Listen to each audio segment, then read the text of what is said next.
Chapter 1. A Private Conversation. Last week, I went to the theatre. I had a very good seat. The play was very interesting. I did not enjoy it. A young man and a young woman were sitting behind me. They were talking loudly. I got very angry. I could not hear the actors. I turned round. I looked at the man and the woman angrily. They did not pay any attention. In the end, I could not bear it. I turned round again. "I can't hear a word," I said angrily. "It's none of your business," the young man said rudely. "This is a private conversation." Chapter 2. Breakfast or lunch? It was Sunday. I never get up early on Sundays. I sometimes stay in bed until lunchtime. Last Sunday, I got up very late. I looked out of the window. It was dark outside. "What a day!" I thought. "It's raining again." Just then the telephone rang. It was my Aunt Lucy. "I've just arrived by train," she said. "I'm coming to see you." "But I'm still having breakfast," I said. "What are you doing?" she asked. "I'm having breakfast," I repeated. "Dear me," she said. "Do you always get up so late? It's 1 o'clock. Chapter 3. Please send me a card. Postcards always spoil my holidays. Last summer, I went to Italy. I visited museums and sat in public gardens. A friendly waiter taught me a few words of Italian. Then he lent me a book. I read a few lines, but I did not understand a word. Every day I thought about postcards. My holidays passed quickly, but I did not send any cards to my friends. On the last day, I made a big decision. I got up early and bought 37 cards. I spent the whole day in my room, but I did not write a single card.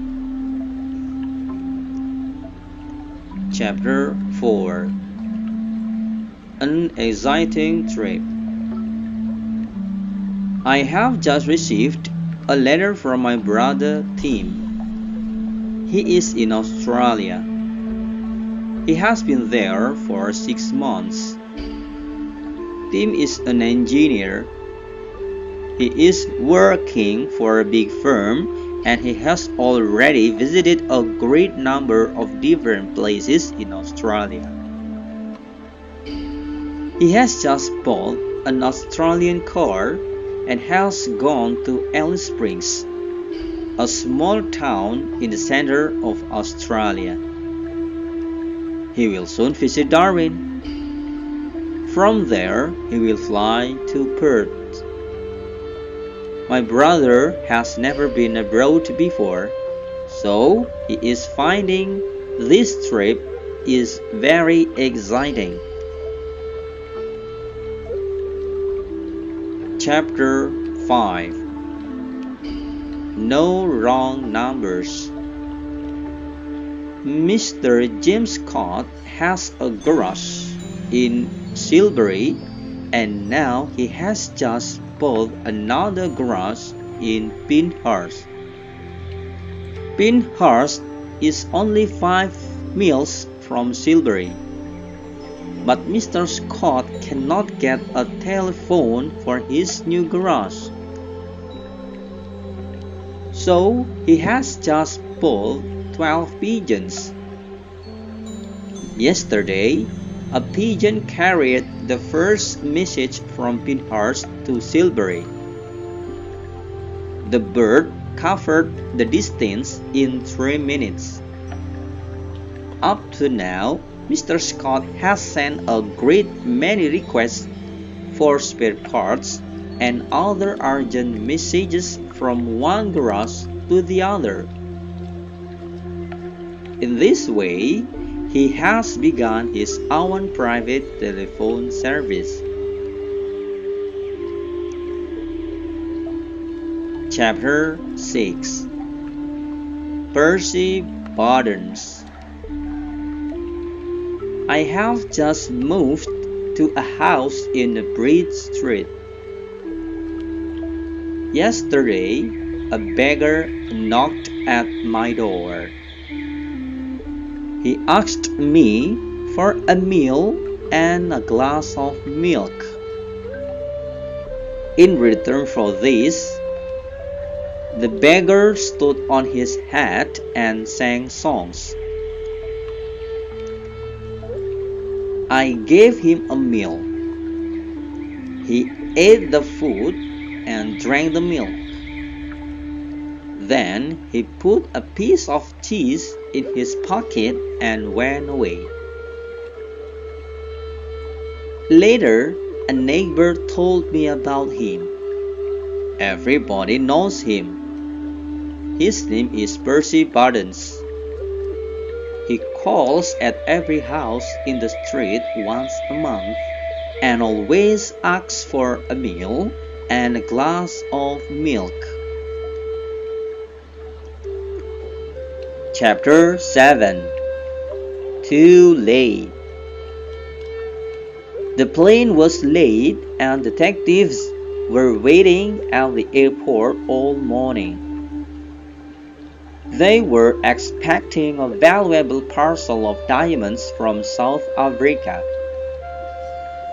A few hours earlier, someone had told the police that thieves would try to steal the diamonds. When the plane arrived, some of the detectives were waiting inside the main building, while others were waiting on the airfield. Two men took the parcel off the plane and carried it into the customs house. While the detectives were keeping guard at the door, two others opened the parcel. To their surprise, the precious parcel was full of stones and sand. Chapter 8. The Best and the Worst. Joe Sanders has the most beautiful garden in our town. Nearly everybody enters for the nicest garden competition each year, but Joe wins every time. Wilfrid's garden is larger than Joe's. Bill works harder than Joe and grows more flowers and vegetables. But Joe's garden is more interesting. He has made neat pots and has built a wooden bridge over a pool. I like gardens too, but I do not like hard work. Every year I enter for the garden competition too, and I always win a little prize for the worst garden in the town. Chapter 9. A cold welcome. On Wednesday evening, we went to the town hall. It was the last day of the year, and a large crowd of people had gathered under the town hall clock. It would strike 12 in 20 minutes' time. 15 minutes passed, and then, at 5 to 12, the clock stopped. The big minute hand did not move. We waited and waited, but nothing happened. Suddenly, someone shouted, "It's 2 minutes past 12! The clock has stopped!" I looked at my watch. It was true. The big clock refused to welcome the new year. At that moment, everybody began to laugh and sing. Chapter 10. Not for jazz. We have an old musical instrument. It is called a clavichord. It was made in Germany in 1681. Our clavichord is kept in the living room. It has belonged to our family for a long time. The instrument was bought by my grandfather many years ago. Recently, it was damaged by a visitor. She tried to play jazz on it. She struck the keys too hard, and 2 of the strings were broken. My father was shocked. Now we are not allowed to touch it. It is being repaired by a friend of my father's. Chapter 11. One good turn deserves another. I was having dinner at a restaurant when Harry Steele came in. Harry worked in a lawyer's office years ago, but he is now working at a bank. He gets a good salary, but he always borrows money from his friends and never pays it back. Harry saw me and came and sat at the same table. He has never borrowed money from me. While he was eating, I asked him to lend me 2 million rupiah.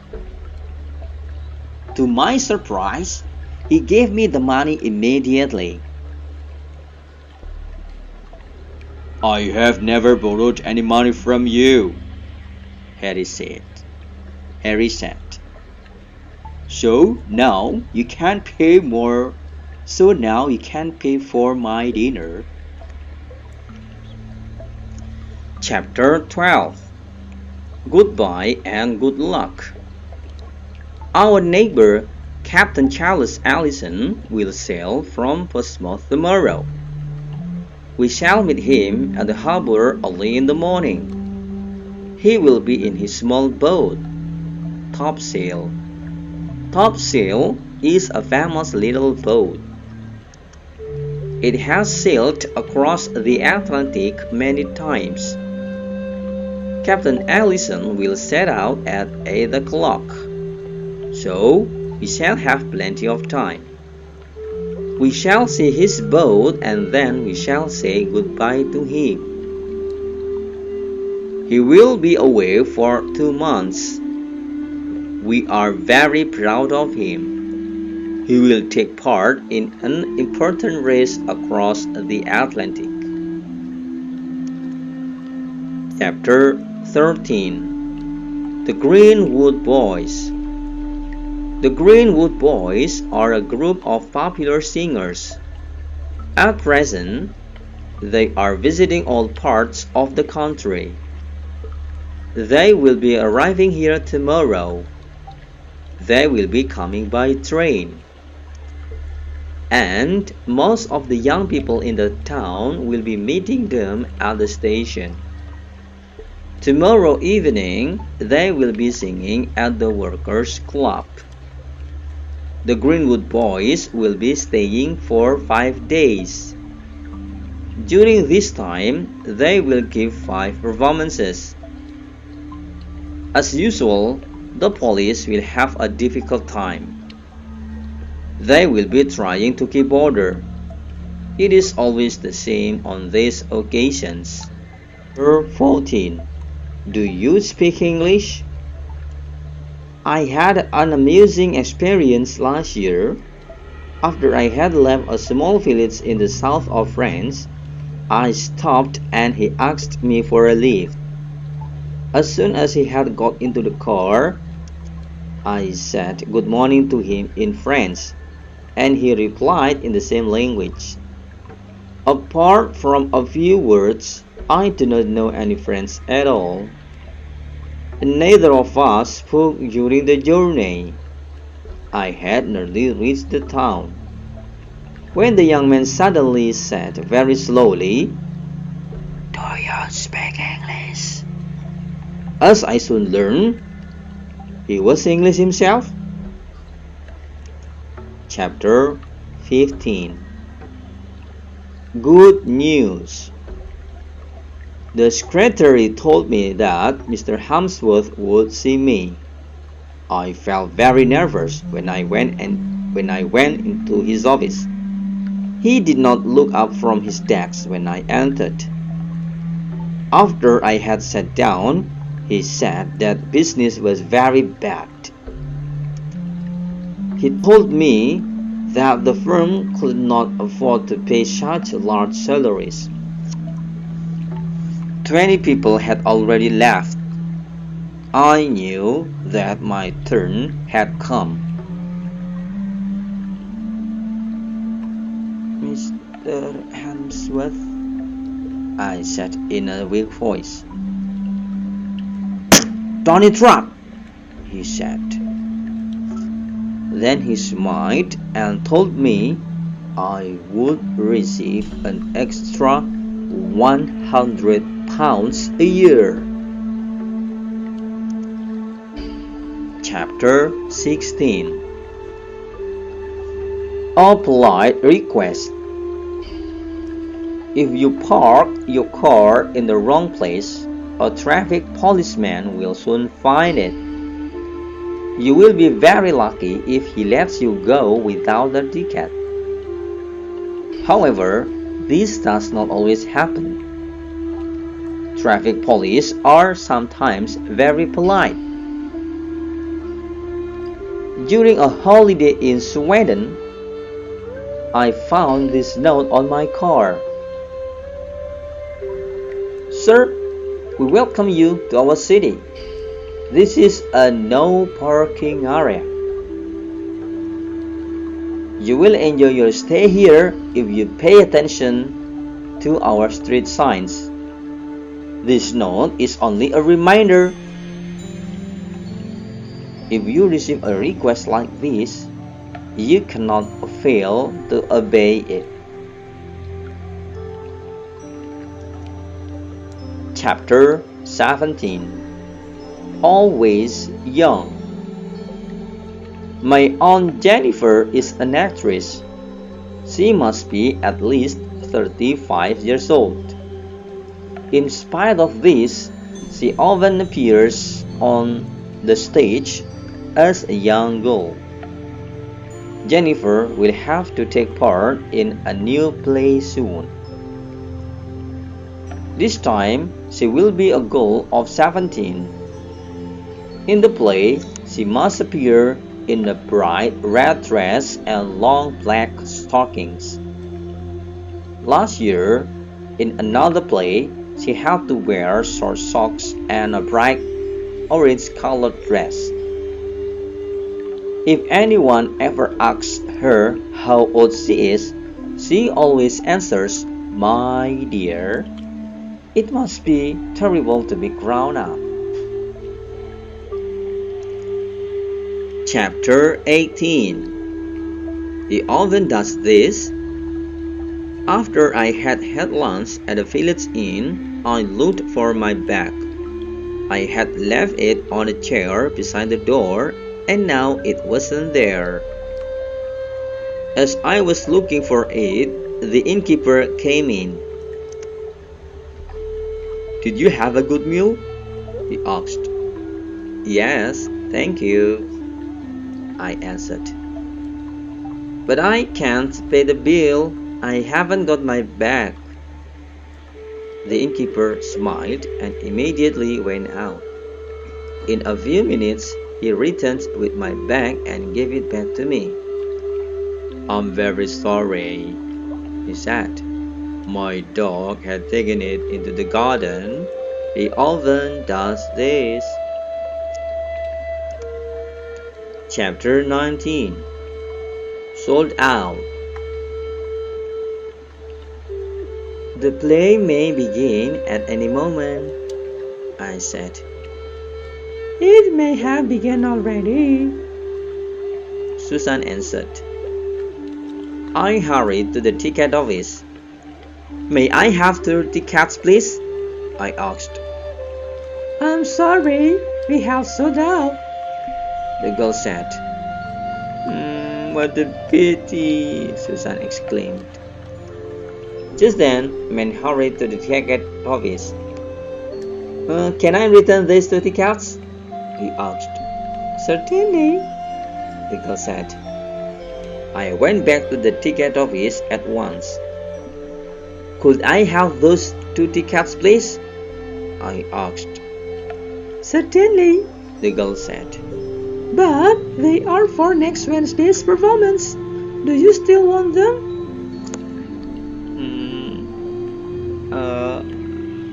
I might as well have them," I said sadly. Chapter 20. One man in a boat. Fishing is my favorite sport. I often fish for hours without catching anything. But this does not worry me. Some fishermen are unlucky. Instead of catching fish, they catch old boots and rubbish. I am even less lucky. I never catch anything, not even old boots. After having spent whole mornings on the river, I always go home with an empty bag. "You must give up fishing," my friends say. "It's waste of time." But they don't realize one important thing. I'm not really interested in fishing. I'm only interested in sitting in a boat and doing nothing at all.